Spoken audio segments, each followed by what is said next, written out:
A very good morning to all of you, and once again I welcome you all to the GK Today platform. This is Nuzhat Sana, and today we'll be discussing the most important MCQs for 27th of July 2024. Before starting the session, let's have a look at the answers of the homework quiz. First question was, recently where has the central government approved a significant plan to enhance its defense capabilities by building the military airfield? This is the Union Territory of Lakshadweep. What is the theme of India Mobile Congress 2024? The theme for this event was The Future is Now. Okay. Recently, where was the Center of Excellence on the Classical and Quantum Communications for 6G inaugurated? So this Center of Excellence has been inaugurated in the city of Chennai.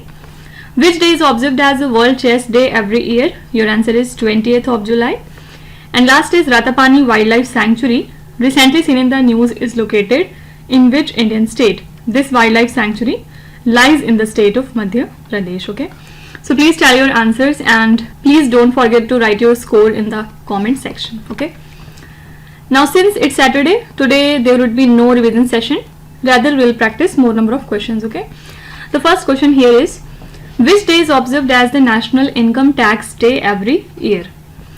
Basically, since 2010, India observes the National Income Tax Day on 24th of July, commemorating the first imposition of income tax by whom? By Sir James Wilson in the year 1860.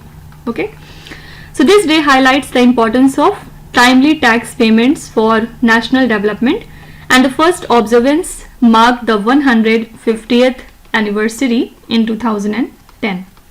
So Income Tax Act of 1922 established the framework for direct tax administration and later consolidated by the 1961 Act after the independence. Okay.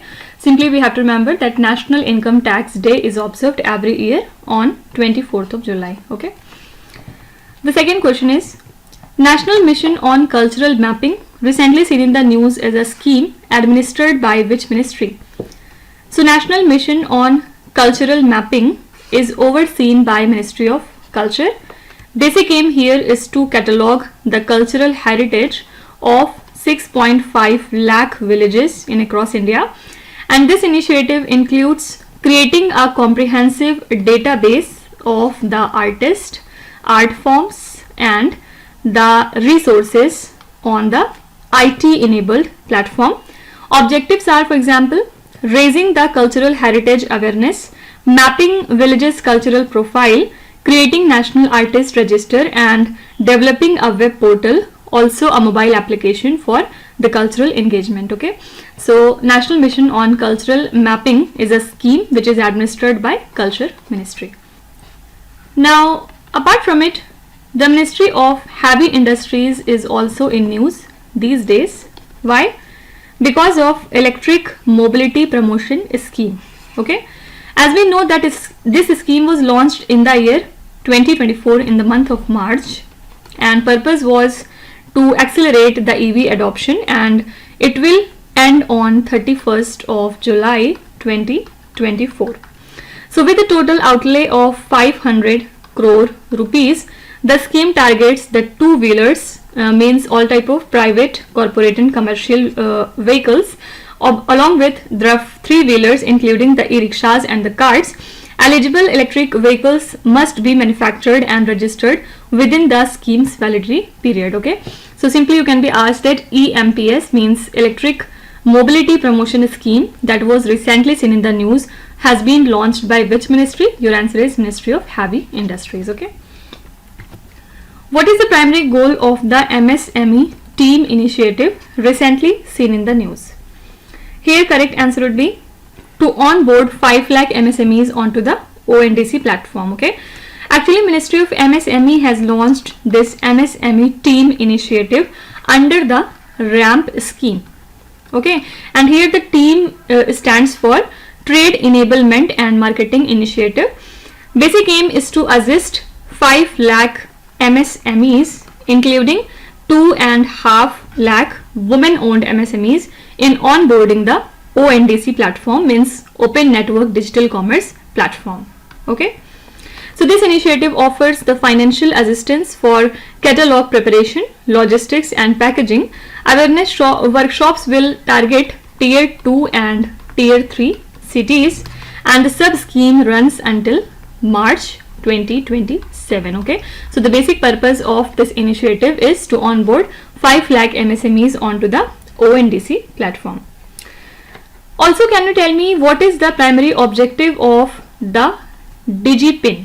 What is this? Digital Postal Index number that was recently mentioned in the news.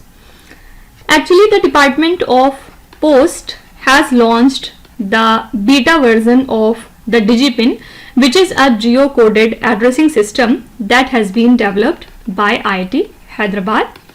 DigiPin aims to simplify addressing for public and private services by creating and sensing the geolocations of the addresses. The system will actually enhance the public service delivery, emergency response and logistics efficiency. It will serve as a robust pillar of geospatial governance, and further it can be used as a base layer for various ecosystems that require accurate addressing. Okay, so you can be asked that what is the primary objective of Digital Postal Index number, means DigiPin. Your answer would be to establish a standardized geocoded addressing system in India. Okay. Next question is, Carbon Border Adjustment Mechanism recently seen in the news is related to which organization?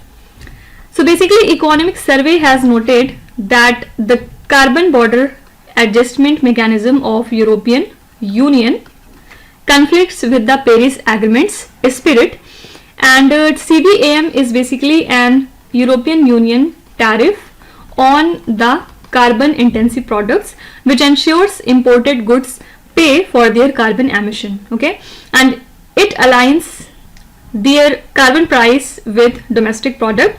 The European Union importers must buy the carbon certificate based on the embedded emission. Okay, so this encourages the cleaner production globally by pricing the carbon emissions fairly, and the basic aim of the Carbon Border Adjustment Mechanism is to prevent the undermining of European Union's climate objective. Okay, so this mechanism is associated with European Union. The next question is, according to Union Budget 2024 to 25, how many industrial parks have been sanctioned under the National Industrial Corridor Development Program? Here answer is 12, and the Union Budget 2024 to 25 has proposed creating 12 industrial parks under the National Industrial Corridor Development Program, and the government will develop investment ready industrial parks in or near 100 cities, and for this purpose they have partnered with the states and the private sector. So definitely it would enhance the productivity, and it would attract the foreign direct investment. Definitely it would expand the manufacturing activity here. Okay, so 12 industrial parks have been sanctioned under the National Industrial Corridor Development Program in this year's budget. Fine. Now, apart from it, the Union Budget has introduced the Pradhan Mantri Janjatiya Unnat Gram Abhiyan.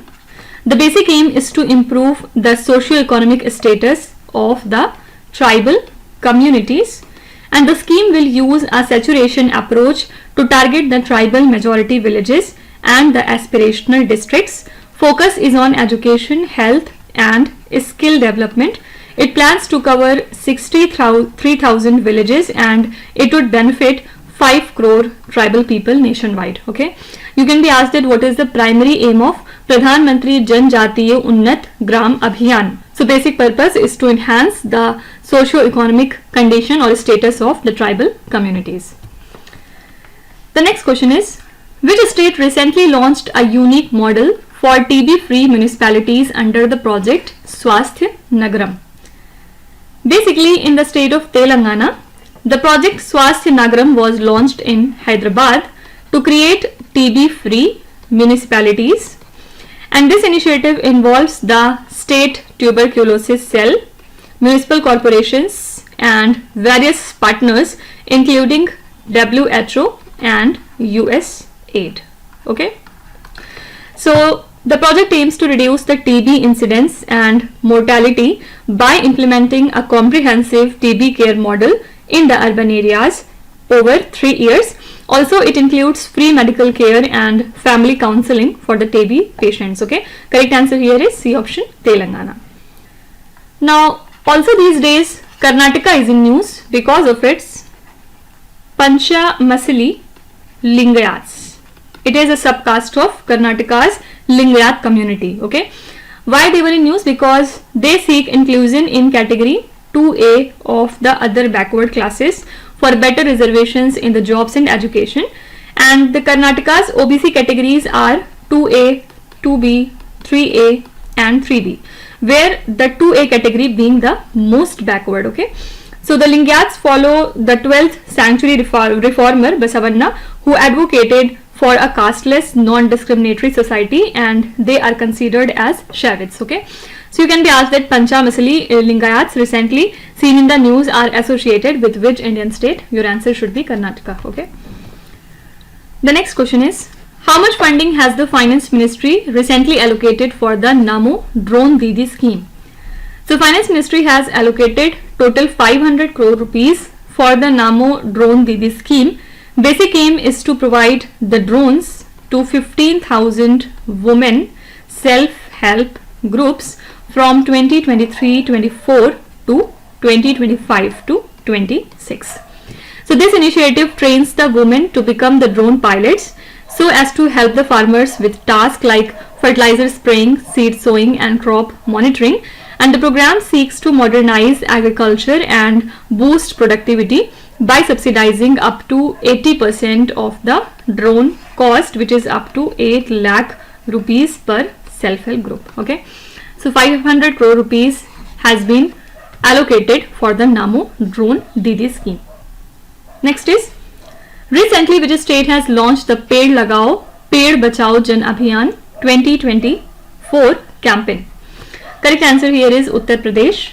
Uttar Pradesh government has launched the Ped Lagao Ped Bachao Jan Abhiyan campaign to plant 3.73 crore saplings along the river banks, and this initiative targets the Ganga, Yamuna and Hindon areas. The project includes planting a variety of trees and medicinal plants, and it is supported by an incentive scheme which is funded by the National Mission for Clean Ganga. So basic aim is to enhance the green cover and help the environmental conservation. Okay, so UP has launched the Ped Lagao Ped Bachao Jan Abhiyan 2024 campaign. The next question is, Vishnupad temple recently seen in the news is located in which Indian state? This temple lies in Bihar, and why it came into news? Because the finance minister recently announced that the corridor project will be developed for the Vishnupad temple that lies in Gaya, and also for the Mahabodhi temple that lies in Bodh Gaya in the state of Bihar. Okay, so Vishnupad temple is dedicated to Lord Vishnu, and it was built in 1787, and it stands 100 feet tall with 44 pillars on the banks of the Falgu river. Okay, so this temple is a significant pilgrimage site as well, especially during the Pitra Paksh for ancestral rituals. Fine. So Vishnupad temple lies in the state of Bihar.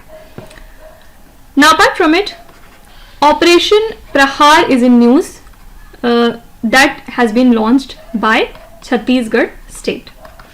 Actually, since Chhattisgarh's first tribal chief minister took office, who is it? Mr. Vishnu Dev Sai, Naxalite related incidents have surged fivefold, including the killings, arrests and surrenders. This increase coincides with the Operation Prahar, which is a counter-insurgency effort targeting the Maoist leaders. Okay, so while the aim is to neutralize the insurgents and disrupt the recruitment, the operation has faced allegations of excessive state power and staged encounters, raising concerns about its impact on the local Adivasi communities who are not involved with Maoist activities. Okay, simply you can be asked that Operation Prahar, recently seen in the news, was launched by which state against the threats that are posed by the Naxals? So correct answer would be Chhattisgarh state. Okay. The next question is, According to the Union Budget 2024 to 25, how much funding has been allocated for the Khelo India initiative? So in the Union Budget of this year, the Khelo India initiative received a 900 crore rupees, which is a 20 crore rupees increment from the previous year's allocation of 880 crore rupees. So Khelo India focuses on the grassroots sports development. It continues to be a top priority for the government. It was launched in 2018 and it has expanded to include the Khelo India University Games, Winter Games and the Para Games. So numerous state centers of excellence have been established to support the young athlete. Okay, so in this year's budget, 900 crore has been allocated for the Khelo India initiative.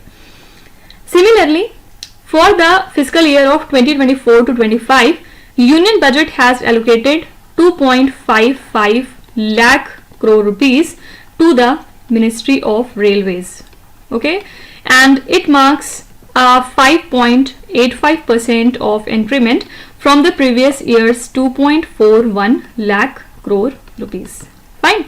So despite this significant funding boost, the economic survey highlights limited progress on the key safety initiatives, including the deployment of the automatic train protection system Kavach and the overhaul of signaling systems at the railway station. Okay, you can be simply asked that as per the Union Budget of this year, how much financial allocation has the Ministry of Railways received for the fiscal year 2024 to 25? Your answer is 2.55 lakh crore rupees. Next question is extremely important.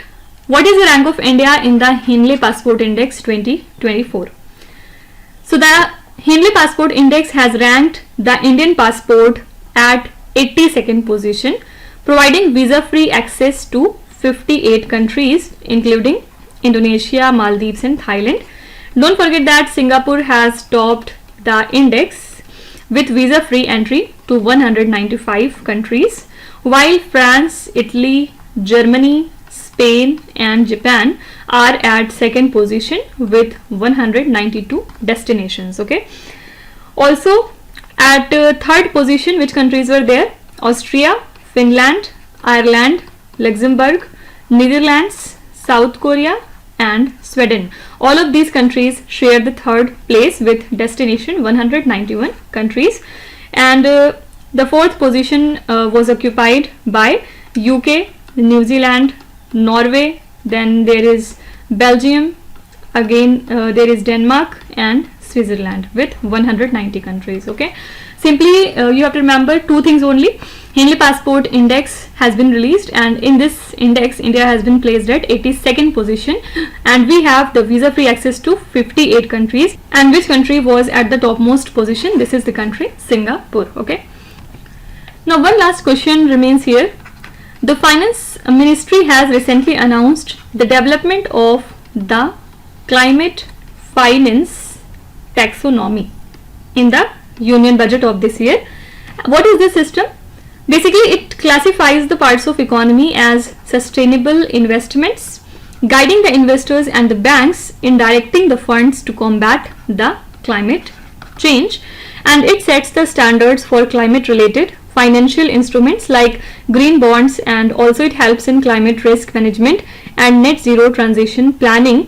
Countries like South Africa, South Korea and the European Union have already developed similar type of taxonomies. Okay, you can be asked that what is the purpose of developing a climate finance taxonomy as announced in the Union Budget for this year? So answer is to guide the investors and the banks in directing the investments towards sustainable projects so as to address the climate change. Fine. So these are the most important current affairs and the news from today. And before concluding, let me remind you that these questions are part of our daily 20 MCQ series on the GK Today Android application. So if you want the PDF of the lecture, you can subscribe to that course. Okay.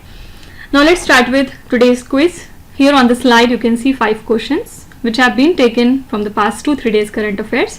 Pause the video and try to solve each of these questions, and at the end of the lecture, do not forget to share your scores in the comment section. So please be honest and do not cheat with yourself. So that's it for today. I hope you have liked the session. These were the important news and events from today, and we will meet again tomorrow with some more important current affairs. Till then, stay tuned. Thank you so much for watching, and please do not forget to subscribe to GK Today. With this, me Nuzhat Sana signing off.